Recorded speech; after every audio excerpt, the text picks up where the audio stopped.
July is National Minority Mental Health Awareness Month. While having a mental illness does not deem you disabled, psychiatric disability is one of the most common types of disabilities. And among those who have mental health disabilities, there is a disparity among minorities who receive the care they need. Watch as we help bring awareness to the struggles and barriers minorities face in the mental health arena.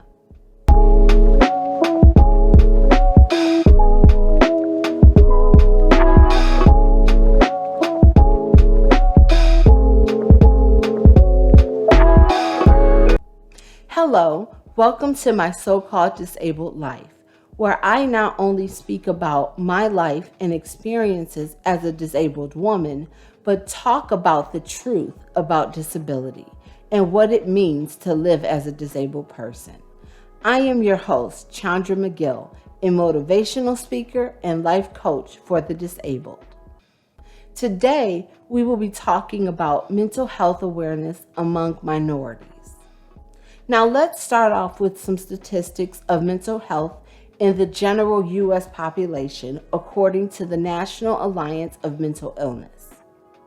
Over 44 million adults report having had a mental health condition during the past year, representing about 18.5% of the population.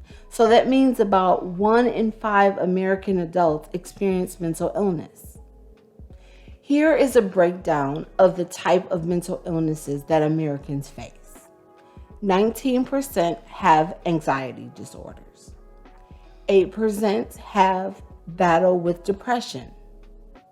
4% deal with post-traumatic stress disorder. 3% have bipolar disorder. 1% battle with schizophrenia. 1% deal with obsessive compulsive disorder, and 1% have borderline personality disorder. With mental illness being such a pervasive and life-altering illness, the following statistics are shameful. Among American adults who receive mental health services, 17.7 million experience delays or cancellations in appointments. 7.3 million experience delays in getting prescriptions. 4.9 million were unable to access care needed. Now, these numbers are just describing the general U.S. population. It doesn't even include the disparities minorities face.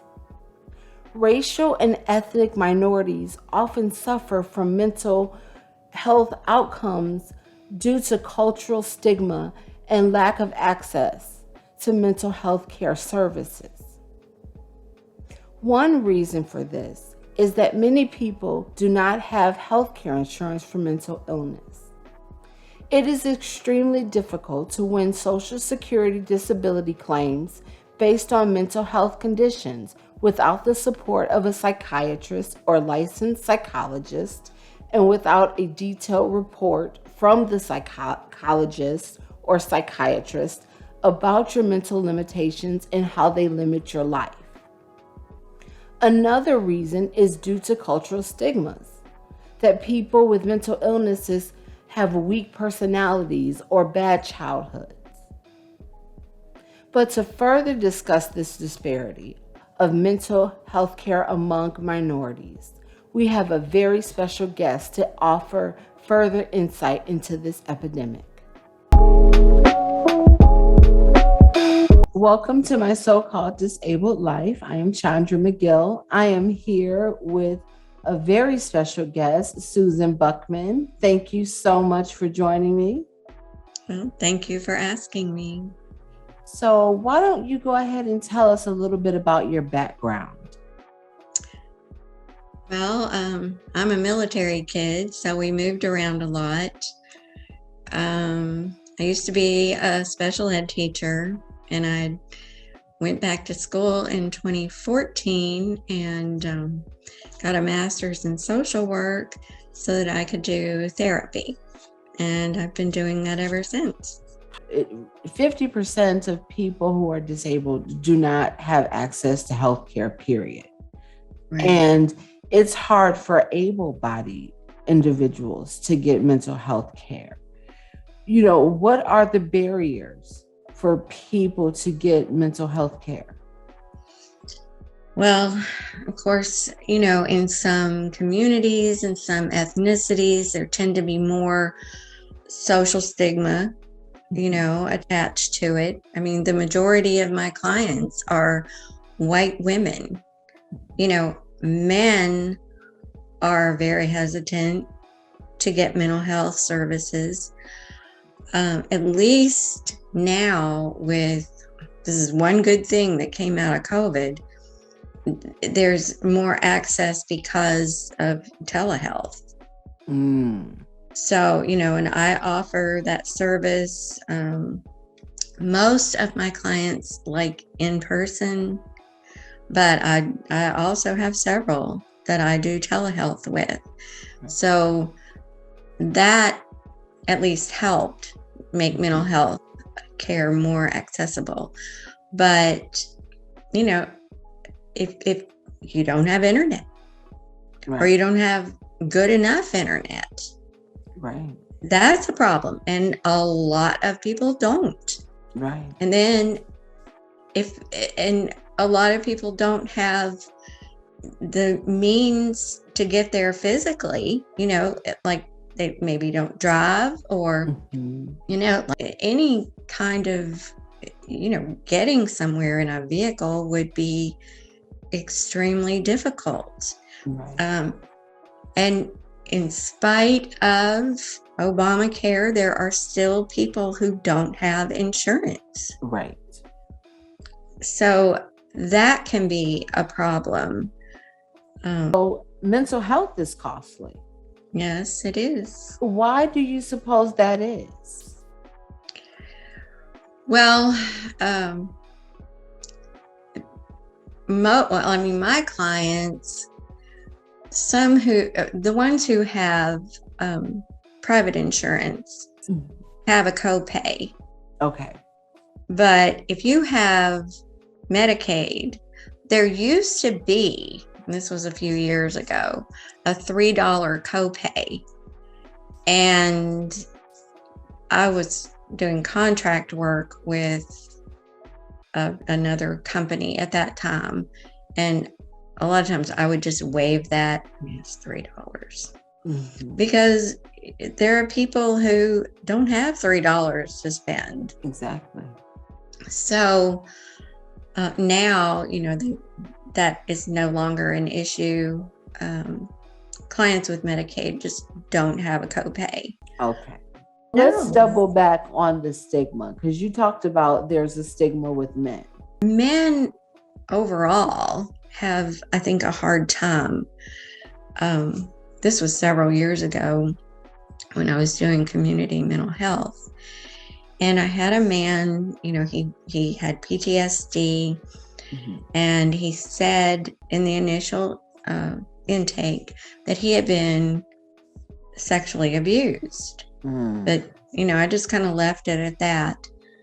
And then at like 2 or 3 more sessions, he said something about it was a family member. And you can see, as soon as he said it, he wanted to take those words back. Right. He just didn't want to talk about it at all. And he didn't come back after that. So men, I think in our society, and this is Black, white, Hispanic, whatever, and I have 2 sons, and this worries me. They're not supposed to feel anything. They're supposed to be strong. Anger is an okay emotion. Exactly. But not hurt or, just admitting, that they're hurting. Right. So, but I wish that more was done as far as outreach for men and then other minority groups. Mm-hmm. Do you think that there is a disparity as far as the diversity of practitioners? Do you think that there are Probably. enough, minority practitioners to reach out to minorities? Probably not. Okay. And then that goes back to, just racism in this country and, the opportunities. They're just, hopefully things are changing, but just overall, whites have more opportunities than minorities. So you have more of that group going to college. And when you look, like if you look on Psychology Today, there are some minority practitioners, but most of them seem to be white women. There are more and more men in the field. And I don't know the numbers, but I don't know if the number of minority practitioners is growing. I would hope so. Right. But I don't. I would hope so too. Definitely. And the last thing I want to talk about is just outreach. The whole point of it is to bring attention to mental health for minorities. What can we do as a society, just in general, to bring attention and to reach out and get people help? And this goes for disabled too, because disabled are minorities.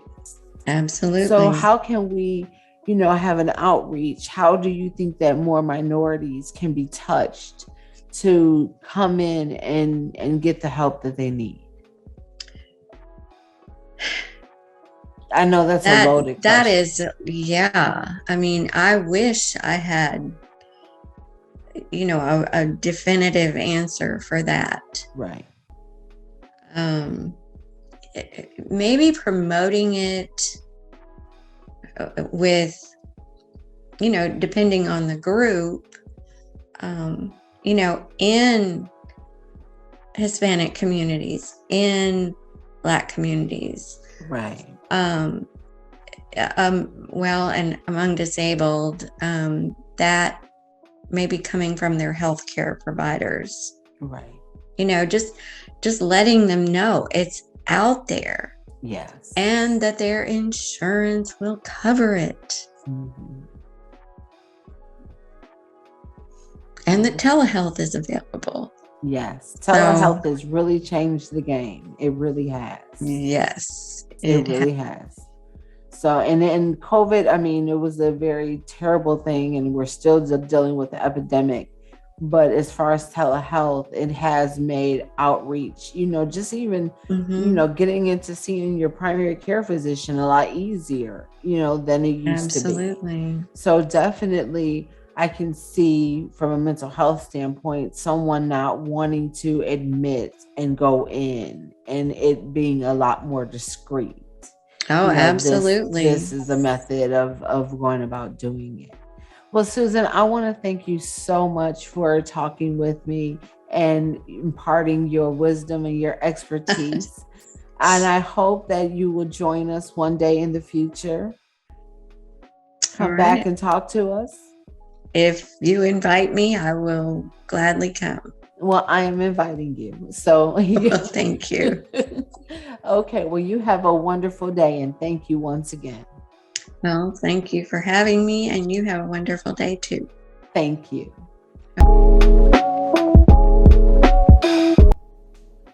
I would like to leave you with the profound words of Mel Robbins. Your mental health is everything. Prioritize it.